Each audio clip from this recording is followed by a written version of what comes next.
तो कैसे हैं आप लोग? चलिए शुरुआत करते हैं आज की मैथ की टॉपिक। और हाँ, अगर वीडियो पसंद आए तो चैनल को लाइक, शेयर और सब्सक्राइब जरूर कीजिएगा और अपने 4 मित्र को जरूर भेजिएगा। हम शुरुआत में कह रहे हैं, चलिए तो आज हम कक्षा 10वीं की ऑब्जेक्टिव देखने जा रहे हैं। इंपोर्टेंट ऑब्जेक्टिव है, कह रहा है एपी 4, 10, 16, 22, 28 का सारवांतर होगा। सारवांतर मतलब कॉमन डिफरेंस, अर्थात डी पूछ रहा है। क्या पूछ रहा है? डी पूछ रहा है। अच्छा, डी पूछ रहा है तो आपने पढ़ा था, एपी का परिभाषा पढ़ा था कि दो क्रमागत पदों का अंतर सारवांतर होता है। तो मुझे बताइए कि इसका अंतर कितना है? घटाइए, 10 में से 6 गया, 4 गया 6, 16 में से 10 गया कितना 6, 22 में से 16 गया 6, 28 में से 22 गया 6, अर्थात आपका जो कॉमन डिफरेंस हुआ वो कितना हुआ 6। अगला क्वेश्चन देखते हैं, जब एपी के प्रथम पद दू, ए का मान दिया है 2, सारवांतर 3, डी दे दिया है 3, तो कह रहा है एपी आप जानते हैं एपी होता है a1, a2, a3, a4 dot dot dot AP होता है। और a1 का मतलब होता है a1 का मतलब क्या होता है a2 का मतलब होता है a प्लस डी, a3 का मतलब होता है a प्लस 2d, a4 का मतलब होता है a प्लस 3d, होता है ना। अब बताइए a का वैल्यू पहले से दिया हुआ है 2, d का वैल्यू दिया हुआ है 3, बैठाइए a का वैल्यू कितना है 2 है, 2 प्लस 3 हाँ कितना हो गया 5, a प्लस 2d मतलब कितना है, a का वैल्यू है 2 प्लस 2, d का वैल्यू है 3, 3 दूनी 6 आदू कितना होता है 8। अच्छा ये कितना है, a है आपको 2, d है 3, तो बताइए 3 प्लस 3, 3 दिया 9 2 11। अच्छा एक तरीका और है, देखिए जब प्रथम पद आपको दिया है 2, उसमें बारी से 3 जोड़ते जाइए, आपको एक भी तैयार हो जाएगा। तो प्रथम पद किसमें 2 है, इसमें भी 2 है, इसमें भी 2 है, इसमें भी 2 है, इसमें भी 2 है। अब अगला में 3 जोड़िएगा तो कितना होगा 5, कितना होगा 5, तो 5 देखिए यहाँ, ये इसका क्या हो गया राइट आंसर। वैसे भी आपको ये ए मतलब प्रथम पद निकला हुआ है, द्वितीय पद, तृतीय पद और चतुर्थ पद, इसी को डॉट डॉट लगा देते तो भी होता है। समझ में आया? आगे बढ़ते हैं। देखिए अगला क्वेश्चन है, यदि किसी एपी का सामान्य पद मतलब होता है एन कहिए या इसी को टीएन कहिए आप, ये दिया हुआ है आपको 3n प्लस 5 है ना। कह रहा है इसका सारवांतर, एक ट्रिक याद रखिए, जब ये इसके रूप में सारवांतर पूछेगा ना तो जो n का गुणांक होगा वही इसका सारवांतर होगा, वो इसका क्या होगा सारवांतर। तो आप सीधे टिक लगा सकते थे, कहिएगा कैसे होगा सारवांतर। तो देखिए अगर हम a1 निकाले, इसे 1 रख के, तो a1 का वैल्यू हो गया आपको कितना बताइए, 3 का ये 3 आपको 5 कितना होता है बोलिए 8। a2 का वैल्यू निकालेंगे तो दूर रखोगे 3 दूनी 6 5 11, a3 निकालोगे तो कितना होगा बोलो, a3 निकालोगे तो 3 दिया 9 5 कितना बोलिए 14। डी पूछ रहा है अंतर देखिए कितना का है, अंतर देखिए कितना का है 3 का, अर्थात सारवांतर हो गया 3। कह रहा है कि यदि किसी एपी का छठा पद 12वां पद क्रम से इतना है, कह रहा है कि छठा पद दिया गया है आपको कितना 13, छठा पद आपको दिया है 13 और 12वां पद दिया हुआ है 25, ये दिया हुआ है 13 और 12वां पद दिया हुआ है 25 है ना।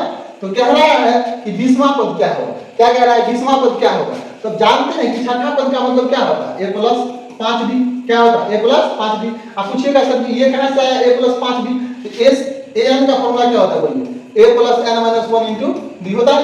अब बताइए यहाँ जो लिखा हुआ है n, इससे एक कम यहाँ और a और d लगा दीजिए, तो देखिए यहाँ लिखा हुआ है 6 से 1 कम 5, ये दिया हुआ है 13, इसको मान लेते समीकरण 1। अच्छा a12 का मतलब कितना होगा बोलिए a प्लस 11d कितना है 25, ये समीकरण सेकंड है। आप दोनों का आप हल करोगे, सॉल्यूशन करोगे। अगर हम बात करें अगला की बात करें क्या था बोलिए, इससे पहला पेज था आपका a6 13 दिया हुआ है और a12 25 दिया हुआ है। हम क्या करते हैं इसका निकालते हैं, a6 दिया हुआ था आपको 13 और a12 दिया हुआ है 25 है ना। देख लीजिए एक बार, देखिए ये दिया हुआ है a6 का मान 13, a12 का मान 25, हमने यही लिखा है a6 का मान 13, a12 का मान 25। तो बोलिए a6 का मतलब कितना होता है a प्लस 5d बराबर 13 और a12 का मान होता है a प्लस 11d बराबर कितना 25। अब मुझे बताइए ये समीकरण 1 है, ये समीकरण 2 है, हल करेंगे तो क्या लिखेगा समीकरण 1 घटे 2 से। तो बोलिए समीकरण अगर हम लिख दे a का मतलब है a प्लस 5d बराबर 13, a प्लस 11d बराबर कितना 25। अगर हल करते हैं घटाते हैं चिन्ह बदल जाएगा, ये कट जाएगा, घटाइएगा तो माइनस 6d इधर होगा, इसको घटाइएगा तो कितना होगा बोलिए 25 में से 3 है, 5 में से 3 गया 2, ये हो गया आपको 2 में से गया 1 माइनस में, अगर d निकालिएगा तो माइनस 12 बटा माइनस 6 काटिएगा तो हो जाएगा 6 दूनी 12, d का मान कितना आया बताइए 2 आया। और ये 2 जो है समीकरण 1 में रख देते हैं, समीकरण एक से तो बोलिए समीकरण एक कितना है, बोलिए a प्लस 5d बराबर 13। इसमें रखिएगा d का मान 2 तो बोलिए a प्लस 5 गुने 2 बराबर 13। तो बोलिए a प्लस 5 गुने 10 बराबर 13। तो a बराबर हो गया 13 माइनस 10 कितना हो गया, a का मान कितना 3, a का मान 3। तो पूछ क्या रहा है, पूछ रहा है 20 माप। क्या पूछ रहा है 20 माप, क्या पूछ रहा है 20 माप। a 20 निकालना है मुझे, 20 का मतलब कितना होता है a प्लस 19d। a का वैल्यू कितना है आपको 3 है, a का वैल्यू है 3 प्लस 19 d का वैल्यू कितना है 2 रखिए। बोलिए 3 प्लस 19 कितना होता है 38, 38 3 कितना हो गया 41। तो बोलिए इसमें 41 शब्द किसमें है a, इसीलिए इसका आंसर हो गया a। चलिए आगे बढ़ते हैं हम लोग। अगला क्वेश्चन कह रहा है अनुक्रम 5 7 9 11 का कौन सा पद 27 है। मतलब पूछ रहा है n, क्या पूछ रहा है n, क्या पूछ रहा है n। दिया हुआ है a का मान कितना 5, d का मान दिया हुआ है 2, कितना दिया हुआ है 2। तो पूछ रहा है n कितना है और ये क्या दिया हुआ है 27, an दिया हुआ है an। तो फॉर्मूला लगा दीजिए an का क्या होता है a plus n minus 1 into d।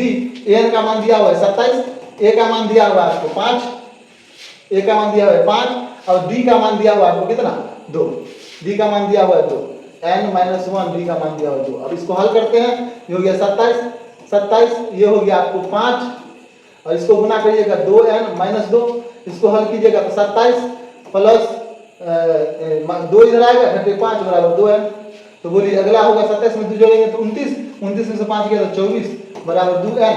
n निकालिएगा आपको हो जाएगा आपको 24 बटा 2 काटिएगा तो हो जाएगा 12, n हो गया 12। देखिए ऑप्शन क्या नंबर है 12 वापस होगी। समझ में आया कि नहीं समझ में आया। अगला क्वेश्चन देखते हैं हम लोग। अगला क्वेश्चन देखते कह रहा है कि 1 5 9 13 17 21 25 समानांतर श्रेणी में, किसमें है समानांतर श्रेणी में। तो पदांतर का दूसरा नाम है सर्वांतर। क्या नाम है सर्वांतर। पहला नंबर क्वेश्चन हम लोग देख के आए थे पदों का अंतर पदांतर। अंतर कीजिएगा कितना का अंतर 4 का, इसका अंतर 4 का, इसका अंतर 4 का, इसका अंतर 4 का, अर्थात इसका पदांतर हो गया 4। कितना हो गया पदांतर 4। चलिए आगे बढ़ते हैं हम लोग। क्वेश्चन कह रहा है कि निम्नलिखित में कौन समानांतर श्रेणी में है। समानांतर श्रेणी का परिभाषा होता है कि पदों का अंतर समान हो, वही समानांतर श्रेणी में होगा। सिंपल सी बात है। तो बोलिए पदों का अंतर, इसका अंतर कीजिए कितना होगा 2, इसका अंतर कितना 4। देखिए हुआ पदांतर समान नहीं ना हुआ। अगला बात इसका अंतर कीजिए कितना का अंतर होगा 6 में से माइनस 10 किया 4 का अंतर। इसमें इसको अंतर कीजिए 4 का अंतर, इसमें इसको अंतर कीजिएगा 4 का, इसी का अंतर समान है, यही इसलिए समानांतर श्रेणी में हो गया। ठीक है इसमें भी देख लेते हैं आप। इसका अंतर हो गया 2 का, इसका अंतर हो गया 1 का, अंतर का माइनस 1 का, ये तो होगा ही। इसका अंतर आप लोग कहिएगा कि घटाएंगे तो 3 हो जाएगा, घटाएंगे 3 होगा, इसका भी घटाओ 3 होगा, इसका भी घटाओ 3 होगा। लेकिन थोड़ा समझिए ये तो रूट के अंदर है, ये तो रूट के अंदर है, रूट में ना घटता है, ये अलग चर है, ये अलग चर है, दोनों घटेगा ना। जो आप लोग अंतर 3 कर दीजिएगा, इसलिए ये भी समझ में आया। आगे बढ़ते हैं। 3 संख्याएं एपी में है, कितना संख्या 3 संख्या, अब उसका योग 24 है, उसका जोड़ 24 है, उनके वर्गों का योग 20 है, तो संख्या ज्ञात कीजिए। अब क्या है कि 3 को संख्या हमारे पास है, वो एपी में है, उन तीनों का जोड़ है 24, कितना है 24, उसके वर्गों का योग है 20, तो संख्या पूछ रहा है। क्या पूछ रहा है संख्या, क्या पूछ रहा है संख्या। आप देखिए सिंपल, इसके बनाने के 2 तरीका है, इसके बनाने के 2 तरीका है। क्या है तरीका समझिएगा। इसके बनाने का तरीका ये है कि जोड़ के 24 पूरना चाहिए, जोड़ के कितना पूरना चाहिए 24। जोड़ के देखिए इसमें 24 पूरेगा, 12 8 20 4 24, इसमें भी 24 पूरेगा, 8 14 10 24, इसमें भी जोड़ के देखिए 24 पूरेगा, इसमें भी जोड़ के देखिए 24 पूर गया ना ऑप्शन में। और कह रहा है कि योग यहाँ 200 होना चाहिए।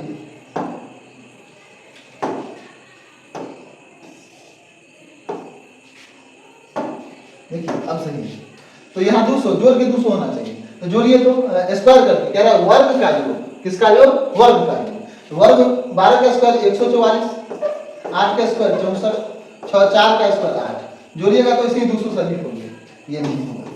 इसमें जोड़ते हैं 6 का स्क्वायर 36, 8 का स्क्वायर 64, ये 100 हो गया, ये 10 का स्क्वायर 100, यही हो गया 200। आपका आंसर यही हो गया ऑप्शन मेथड। ठीक है अच्छा, अब प्रोसेस मेथड क्या है। योग 24 है, हम एक ऐसा एपी मानते हैं जो डी नहीं है। अगर हम इसकी बात करें ए, एक अगला पद होगा a प्लस बी, एक पिछला पद मान लेते a माइनस बी, है ना। ये पद हम तीनों मान लेते हैं।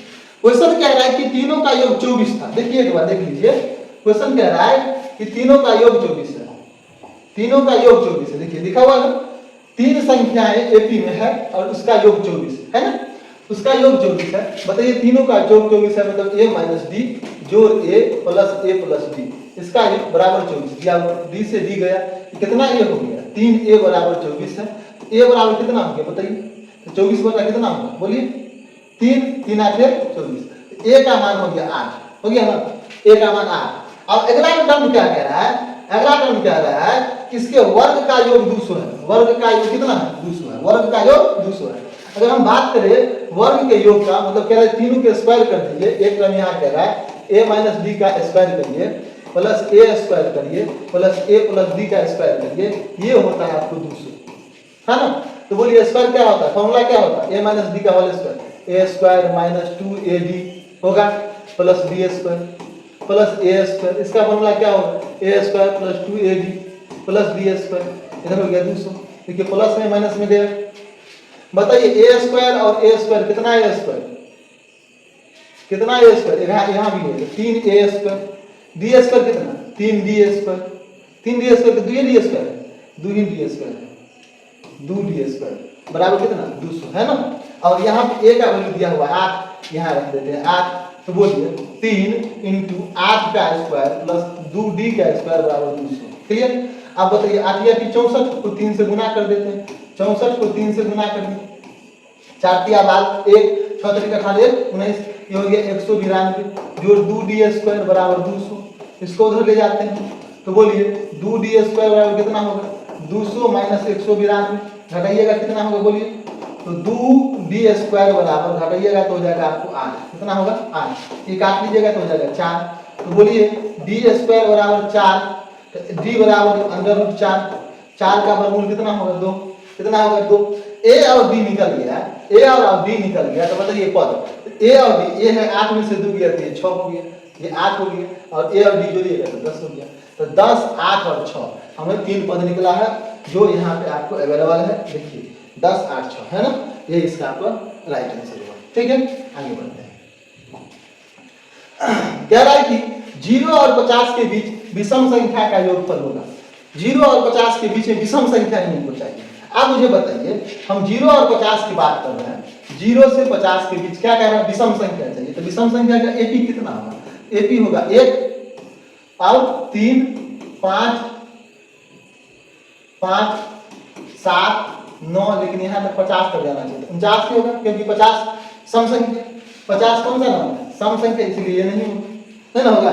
इतना तक योग करना है, योग करने के लिए हम लगाएंगे SN, क्या लगाएंगे SN, SN का दूगो फॉर्मूला होता है, वही n/2 × 2a plus n-1 × d होता है एक फॉर्मूला।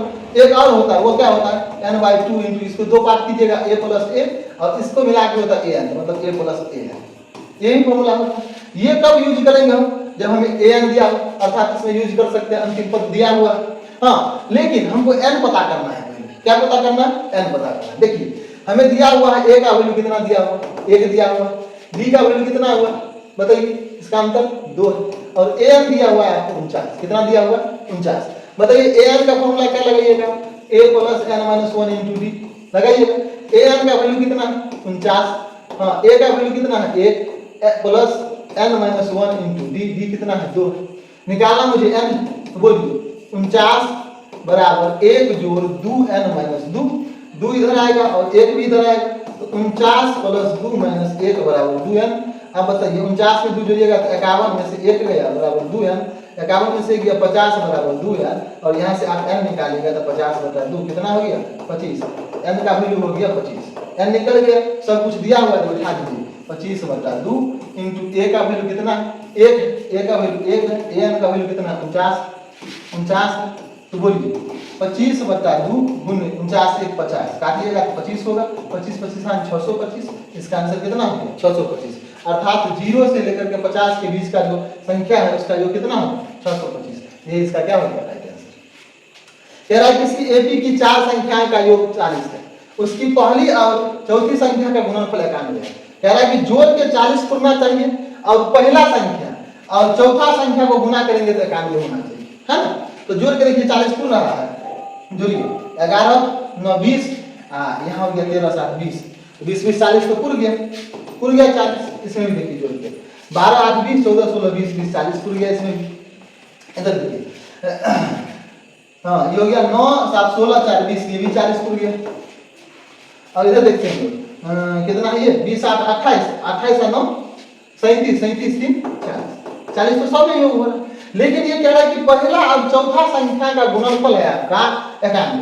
तो पहला संख्या ये चौथा संख्या ये दोनों को गुना करके 91 तो पुर जाता है। तो ये से आंसर हो गया और नहीं पुरता है जो 84 हो गया इसमें यहाँ 1976 हो गया और यहाँ 20 दिया 60 हो गया नहीं ना पूरा ऑप्शन में से तुरंत। तो आप लोग को वीडियो कैसा लगा? चैनल को सब्सक्राइब करो पहले, हाँ जल्दी करो। मुझे पता है कि आप लोग नहीं करते हो, वीडियो देखते हो लेकिन सब्सक्राइब नहीं करते। ये लाल कलर का बटन नहीं से दबाओ, जल्दी दबाओ, जल्दी दबाओ, फिर मैं शुरू करूँ, दबा दो जल्दी।